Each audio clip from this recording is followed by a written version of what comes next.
देश के लाखों थानों की तरह मैं भी एक थाना हूँ, थाना कटारा हिल्स भोपाल। दिन रात हैरान परेशान पीड़ितों और मामूली से लेकर जयराम पेशा खूंखार मुजरिमों से मैं रूबरू होता रहता हूँ। लेकिन बीती रात 6 दिसंबर की दोपहर कोई 2 बजे मैं भी चौंक उठा, क्योंकि अपनी तरह एक अनूठा मामला था जिसमें मुलजिमों को पुलिस वाले नाटकीय तरीके से गिरफ्तार कर, पकड़ कर या घसीट कर गाली गुफ्तार करते हुए नहीं लाए थे, बल्कि उन्हें खुद थाने आकर आत्मसमर्पण किया था।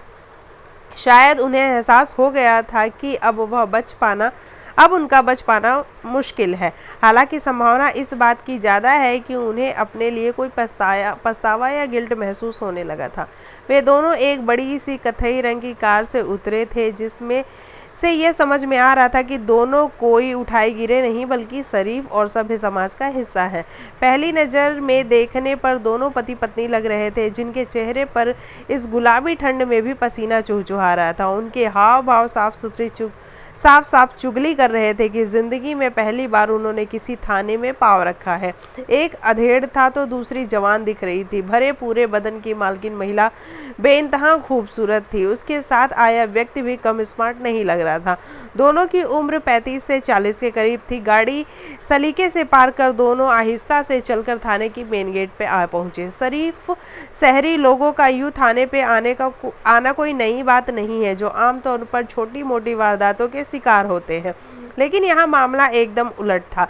महिला सधे कदमों से मौजूद ड्यूटी अफसर के पास पहुंची और बिना किसी भूमिका के बोली, मेरा नाम संगीता मीना है और यह मेरे प्रति आशीष पांडे। साथ आए पुरुष ने खुद के आशीष पांडे होने की सहमति में कुछ इस तरह सर झुकाया जैसे कोई बड़ा अवार्ड उसे मिलने वाला हो। एक नहीं, मौजूद सभी पुलिस वाले परिचय देने के इस बिंदास अंदाज पर चौंके थे और सभी ने एक साथ यह अंदाजा लगाया था कि हो न हो ये दोनों किसी मुसीबत में फंस गए हैं। या तो महिला का पति इनके पीछे पड़ गया है या फिर उसके प्रेमी की पत्नी ने कोई फसाद खड़ा कर दिया है, जिससे बचने के लिए ये पुलिस की मदद चाहते हैं। मौजूद अफसरों में से एक ने निहायत ही शिष्ट लेकिन पुलिसी अंदाज में कहा, जी कहिए क्या बात है। महिला शायद इसी सवाल का इंतजार कर रही थी, सो तुरंत बोली, बाहर खड़ी कार में मेरे पति की लाश है। मैंने और आशीष ने उनकी हत्या कर दी है। बस इतना सुनना था कि सभी सन्न रह गए, क्योंकि महिला पूरे आत्मविश्वास से बोल रही थी। कार की डिक्की से निकली लाश। अचानक ही अफरा तफरी मच गई। जो लोग अभी तक सारी बातचीत या एक्टिंग करते हुए सुन रहे थे, मानो उनकी इसमें कोई दिलचस्पी न हो, वे अपना काम धाम छोड़कर सतर्क हो गए। बम फूटने के बाद का सन्नाटा पसर गया और सभी एक दूसरे का मुंह यह सोचते हुए ताकने लगे कि महिला या तो निपट खख्त है या फिर मजाक कर रही है। ये दोनों ही अंदाजे गलत निकले। पुलिस वाले जैसे ही इन दोनों को बाहर लेकर आए और धड़कते दिल से कार की डिग्गी खोली, तो वाकई एक पुरुष की लाश उसमें पड़ी थी। इसके बाद तो दोनों को घेरे में लेकर कई सवालों की बौछार लगा दी गई। लाश 35-40 साल के आदमी की थी, जिस पर कंबल लिपटा हुआ था। चेहरे की बिगड़ी और सिर की कुचली हालत बता रही थी कि मारने से पहले किसी तरीके का रहम मृतक पर नहीं किया गया है। मृतक का नाम धनराज मीना है, या कुछ देर पहले तक यह हुआ करता था। धनराज मीना अब से कोई 7 साल पहले जब पत्नी संगीता और बच्चों को लेकर सीहोर के अपने छोटे से गांव टीकाखेड़ा से भोपाल आया था, तो बहुत खुश था। रहने के लिए उसने कटारा हिल्स में अपार्टमेंट सागर गोल्डन कॉम्प्लेक्स में फ्लैट ले लिया था, जिसका नंबर था 109। भोपाल आकर बस जाना जिंदगी का सुखद अनुभव, जिसका एक बड़ा मकसद यह था कि बेटी और बेटा यानी दोनों बच्चों की पढ़ाई लिखाई अच्छे से हो, वे एक सभ्य और शिक्षित समाज में रहते जिंदगी के तौर तरीके सीखें और फिर अच्छी नौकरी करें। इस अपार्टमेंट का माहौल सचमुच में अच्छा था। सारे फ्लैट्स में पढ़े लिखे लोग रहते थे। गांव जैसे चिल्पो यहाँ नहीं थी। करने के नाम पर धनराज मीना ने खेती किसानी के आइटम्स की दुकान अपार्टमेंट से कुछ ही दूर पर खोल ली थी, जिसमें ठीक ठाक आमदनी हो जाया करती थी। बीवी बच्चे भी खुश थे और जल्द ही अपार्टमेंट के रहवासियों से घुल मिल गए थे। संगीता की तो मानो मुंह मांगी मुराद मिल गई हो। फ्लैट नंबर 101 वाले आशीष पांडे के परिवार से तो इतना घरोपा हो गया था कि ये लोग 30 त्योहार साथ में मिलकर मनाने लगे थे। आशीष भले आदमी थे जो लिंक सॉफ्टवेयर नाम की कंपनी में इंजीनियर थे। उनकी पत्नी भी कॉलेज में नौकरी करती थी। संगीता तो उनकी खास सहेली बन गई थी। वक्त कैसे गुजर रहा था इसका एहसास ही नहीं हो रहा था। दिन दुकानदारी में कट जाता था और शाम घर वापस आते ही बीवी और सोसाइटी की जिंदगी का हिस्सा बनकर निकल जाती थी। इसके बाद रात होते होते खाना और फिर गप्पों में रम जाना और फिर बेडरूम में जाकर बस बिस्तर पर पसर जाना। खलता था पति का देहातीपन। कभी कभी तो लगता था कि जिंदगी में कोई दुख या कमी है ही नहीं। साथ ही यह सोचते डर भी लगता था कि कहीं हमारी हंसती खेलती जिंदगी और घर को किसी की नज़र ना लग जाए। संगीता को भी ऐसी ज़िंदगी चाहिए थी, जैसी ज़िंदगी चाहिए थी वैसी मिल गई थी। अपार्टमेंट के सभी अच्छे और समझदार लोग हैं, साफ़ सफाई और सलीके से रहते हैं, एक दूसरे का ख्याल रखते हैं और ख़ास बात यह है कि बेवजह किसी के फट्टे में टांग नहीं अड़ाते। दोनों बच्चों को भी अच्छा माहौल मिल रहा था। गांव में रहते तो बच्चे भी गंवार देहाती ही रह जाते। कुछ दिनों से ज़रूर एक कमी खटक रही थी कि काश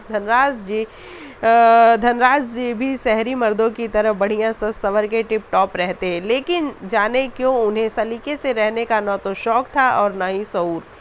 अभी भी उनके बातचीत के लहजे से देहाती पना टपकता है तो कोफ्त होती है। कभी ऐसी बात पत्नी उन्हें समझाती तो गुस्सा हो उठते।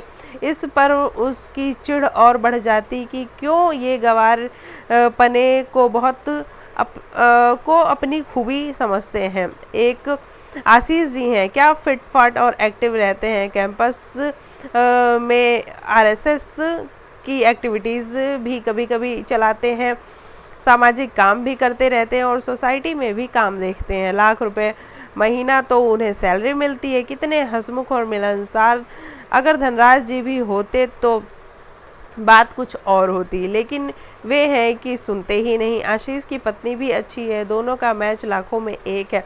दोनों एक दूसरे से जितना प्यार करते हैं उससे कहीं ज़्यादा एक दूसरे का ख्याल रखते हैं। काश उसे भी ऐसा हैंडसम और स्मार्ट पति मिला होता। धनराज को न जाने क्यों पिछले कुछ दिनों से संगीता बदली बदली सी लग रही थी। आशीष और उसकी पत्नी का जिक्र किए बिना उसका खाना हजम ही नहीं होता, लेकिन खून तो तब ज़्यादा खौलता जब वह आशीष से उसकी तुलना करने लगती। जब वह बहुत नज़दीक होती थी तब भी अजनबी सी लगती थी। कभी कभी ऐसा लगता था जैसे कि उसे ही कोई गलतफहमी हो रही है, पर कैसे उसे समझाऊं कि उसके मुंह से आशीष का नाम बार बार सुनकर मुझे गुस्सा आता है। अभी लॉकडाउन के पहले तक सब कुछ ठीक ठाक था। पांडे फैमिली का आना जाना कभी कभार ही होता था और आशीष से या फिर भाभी जी से कैंपस में चलते फिरते दुआ सलाम हो जाती थी। अब यह लॉकडाउन में क्या हो गया कि पांडे जी अक्सर हमारे घर में ही नज़र आते हैं। यह ठीक है कि सब बोर हो रहे हैं, बच्चे भी हैरान परेशान हो रहे हैं, लेकिन इसका यह मतलब तो कतई नहीं है कि मैं अपने घर में ही मेहमान सा महसूस करने लगूं। न जाने क्यों मुझे कुछ गड़बड़ होने का एहसास उन लोगों के चले जाने के बाद और उससे भी ज़्यादा रात को सोते वक्त होता है। लॉकडाउन में धनराज की दुकान बंद रहने से संगीता और आशीष के मिलने जुलने पर मानो धनराज नाम का पहरा सा लग गया। संगीता को बार बार ऐसा लगता है कि या तो उन्हें अपने घर पर बुलाकर बतियाती रहूं या फिर उनके घर जाकर घंटों बैठी बातें करती रहूं। मुझे नहीं मालूम मुझे यह क्या हो रहा था, लेकिन जो भी हो रहा था वह नहीं रुक रहा था। लगता था जैसे मेरा दिल मेरे अख्तियार में नहीं रह गया है।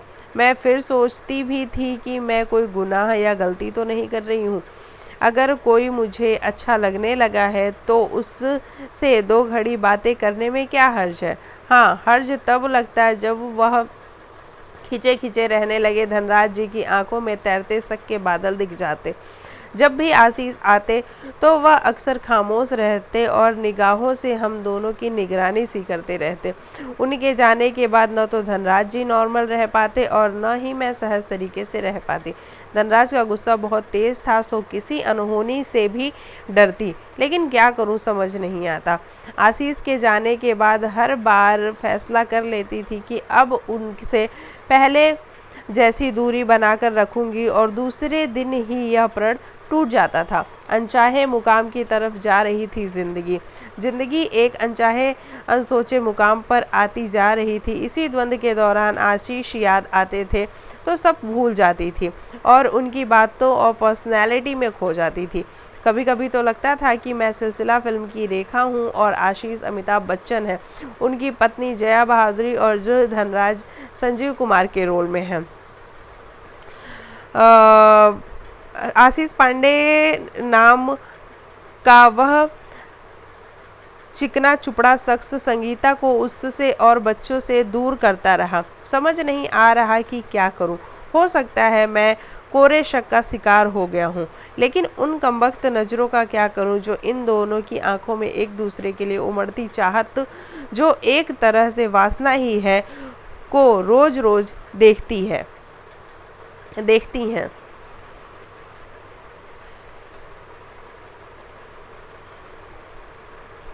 एक पुरानी देहाती कहावत याद आती है कि जहाँ जहाँ धुआं होता है वहाँ वहाँ आग जरूर होती है। अब ये आग कैसे बुझेगी यह तो मुझे ही सोचना पड़ेगा, नहीं तो मेरा हंसता खेलता घर इसमें जलकर राख हो जाएगा। आशीष पांडे सोचता है, संगीता भाभी की देह से उठती संतरे जैसी मोहक गंध अब जिस्म के को लांग रूह तक बसती जा रही है। वह जब भी सामने खड़ी रहती हैं तो दिलो दिमाग पे बेकाबू हो उठते हैं। उन्हें भी मेरी इन नज़रों में से कोई शिकवा शिकायत नहीं है, जो हर घड़ी उनके शरीर का भूगोल नापती रहती हैं। उल्टे वह तो प्रोत्साहित ही करती हैं, उकसाती हैं कि मैं उन्हें बाहों में जकड़कर पीस डालूं तो भी उन्हें कोई ऐतराज़ नहीं होगा।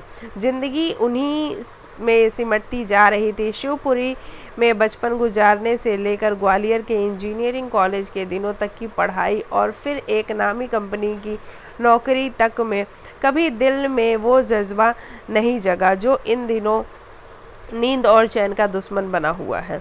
बात सिर्फ शरीर की नहीं रह गई थी, बल्कि उनसे हमदर्दी की भी है। वे जब भी रोते सुबकते बताती हैं कि आज फिर धनराज भाई ने उनकी पिटाई की तो जी में आता है कि उस गवार गेंडे का जबड़ा एक घूंसे में तोड़ दूं। जी तो यह भी करता है कि संगीता के आंखों से निकलते आंसू गाल पर लुढ़कने से पहले ही पी जाऊं, दुनिया की सारी सुख उसके दामन में डाल दूं। लेकिन ऐसा मुमकिन कहाँ? आखिर वे किसी की पत्नी है, 2 बच्चों की माँ है। बाप तो मैं भी हूँ एक बेटी का और किसी का पति भी हूँ। मेरी भी उनके प्रति कुछ क्या सारी जिम्मेदारियाँ हैं। और मेरी पत्नी उफ जाने किस मिट्टी की बनी है, जो सब कुछ जानते समझते और देखते हुए भी कभी एक लफ्ज़ नहीं बोलती।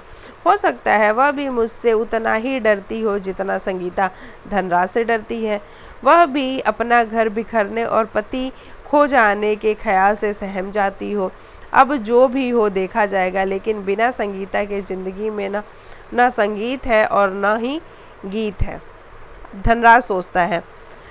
अब यह साफ हो गया था कि संगीता के आशीष के साथ शारीरिक संबंध भी हैं, क्योंकि मैं जब भी इस बारे में पूछता तो वो और चिढ़ाने वाले जवाब देने लगी है। संगीता ने भी सोचा कि वह धनराज को सच का पता चल ही गया है तो क्या बार बार पूछता है और शराब के नशे में मुझे जानवरों की तरह पीटता है। आशीष से अब संगीता की हालत देखी नहीं जाती। जल्द ही उसे कुछ करना पड़ेगा, पर ऐसी हालत में वो कर भी क्या सकता था यह नहीं सूझ रहा। धनराज ने आखिर एक दिन अपनी पत्नी संगीता और आशीष को रंगे हाथों पकड़ ही लिया। दुकान से अचानक आकर घंटी बज जाई तो दोनों किस तरह सकपका गए थे। कहने वाले सही कहते हैं कि स्त्री का चरित्र और पुरुष का भाग्य कोई नहीं जानता। वो तो अच्छा हुआ कि जेब में पिस्तौल नहीं थी, नहीं तो आशीष को तो भून ही देता। दोनों कितनी बेशर्मी से लिपटे पड़े थे। आशीष तो सिर झुकाए वहाँ से निकल गया था और संगीता भी कुछ देर सन्न रह गई थी।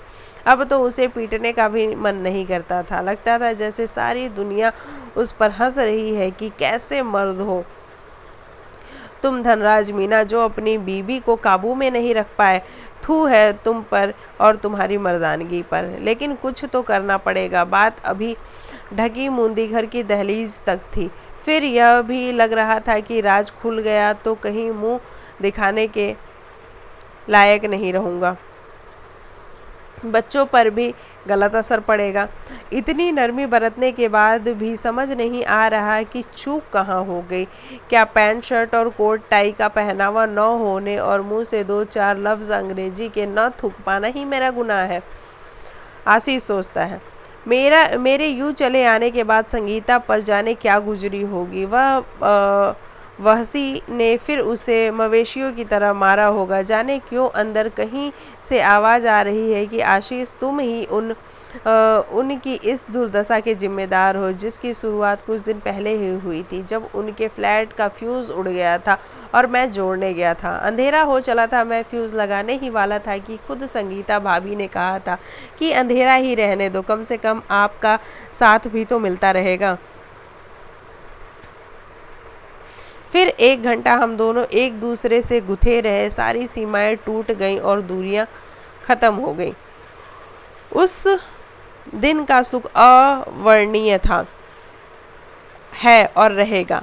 फिर इसके बाद तो यह हर रोज का सिलसिला हो गया। कोरोना का दौर किसी और के लिए आया हो ना आया हो, हमारे लिए तो सचमुच अवसर बनकर आया। धनराज के दुकान जाते ही मैं जाने किस सम्मोहन में बंधा हाथ में लैपटॉप लिए फ्लैट नंबर 104 में जा पहुंचता था और फिर शुरू हो जाती थी एक ऐसी प्यास बुझाने की कोशिश जो कभी बुझती ही नहीं, उल्टे और भड़क जाती थी।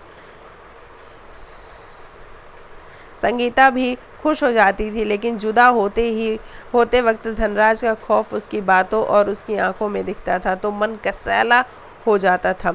और फिर अब जब सब कुछ धनराज पर जाहिर हो ही चुका है तो यह डर तो खत्म हुआ कि वह जाने क्या करेगा, पर ऐसा ज़्यादा दिनों तक चलने वाला नहीं। संगीता सोचती है दिसंबर का सर्द महीना शुरू हो गया है, लेकिन आशीष से मिलना अब पहले सा आसान नहीं रहा। धनराज की पूरी कोशिश ज़्यादा से ज़्यादा वक्त घर पर रहने की होती है। आशीष से तो उसने बातचीत करनी ही बंद कर दी है और पुत्रों जैसा कुछ सोचता रहता है। वह कुछ करेगा जरूर। आंखों देखी मक्खी निगलने वालों में से तो वो है नहीं। मुझे कुछ भी कर ले, खूब मार ठुकाई कर ले, मैं सह लूँगी, लेकिन आशीष को कुछ ज़्यादा कहा या किया तो शायद मैं बर्दाश्त नहीं कर पाऊँगी। कुछ दिन बाद ही आखिर वह भी हो गया जिसका डर था। धनराज ने मकान बदलने का फैसला सुना दिया है। अब वह निर्मल एस्टेट कैंपस में रहने के लिए चले जाने को कह रहा है, जहां उसके कई रिश्तेदार और जान पहचान वाले रहते हैं। नहीं, मैं आशीष को छोड़कर कहीं नहीं जाऊंगी, फिर चाहे कुछ भी हो जाए। आशीष सोचता है संगीता और मैं दोनों एक दूसरे के बगैर नहीं रह सकते। धनराज मकान बदलकर हमारी राह में रोड़े अटका रहा है। संगीता को 20 गोलियां मैंने नींद की दे दी हैं। उन्हें मौका पाते ही धनराज को खिला देना, फिर हम उसे हमेशा के लिए ठिकाने लगा देंगे। किसी को कानों कान खबर भी नहीं होगी कि जो हमें रास्ते से हटाने की साजिश रच रहा था, हमने उसे ही ऊपर पहुंचा दिया। अच्छी बात यह है कि इसमें संगीता राजी है और पूरा सहयोग भी दे रही है। अव्वल तो कत्ल का यह आइडिया ही उसके दिमाग की उपज है। जब भी वह सिग्नल देगी मैं फिर फ्लैट नंबर 109 में जा पहुंचूंगा। बस इस बार मकसद कुछ और होगा। संगीता। आज 5 दिसंबर 2021 है, जिसे मैंने धनराज की ज़िंदगी का आखिरी दिन मान लिया है। रात को तो मैंने खूब एक्टिंग की और कोरोना का डर दिखाकर धनराज को नींद की 10 गोलियां खिला दी हैं। उसके गहरी नींद में सो जाने के बाद आशीष भी आने को है। हमारा मिशन भी कामयाब होने को है। और फिर पति को लगा दिया ठिकाने। देर रात आशीष जब आ गए तो मैंने रस्सी उठाकर घोड़े बेचकर बेखबर सो रहे धनराज का गला घोट दिया। इस दौरान वह छटपटाया तो उसके सिर पर हथौड़ी दे मारी, जिससे वह और तड़पा और फिर हमेशा के लिए सो गया, यानी मर गया। हमने काफ़ी देर तक इस बात की तसल्ली की कि वह मरा या नहीं, और जब तसल्ली हो गई तो थोड़ी देर बातचीत करने के बाद हम दोनों अलग हो गए। तब तक रात के 2 बज चुके थे। नींद आने का तो सवाल ही नहीं उठता था। मेरे सामने मेरे पति की लाश पड़ी थी, जिसके साथ कभी मंडप के नीचे तमाम रस्मों रिवाजों के साथ 7 फेरे लेते समय जीने मरने की कस्में खाई थी। लेकिन अब मैं आशीष के साथ जीना चाहती थी। जी कर रहा था कि एक बार अट्ठास लगाकर हंसूं कि यह वही आदमी है जो कल तक मुझे और आशीष को ऊपर पहुंचाने की धमकी दिया करता था, मेरी ज़िंदगी नरक बनाने की धांस दिया करता था। आज मैंने और आशीष ने ही उसे नरक भेज दिया। अब बस चिंता सुबह की लाश ठिकाने लगाने और उसके बाद के ड्रामे की रिहर्सल करने की है। कटारा हिल्स थाना भोपाल में रहने वाले बेचारा धनराज मीना का नाम शख्स इस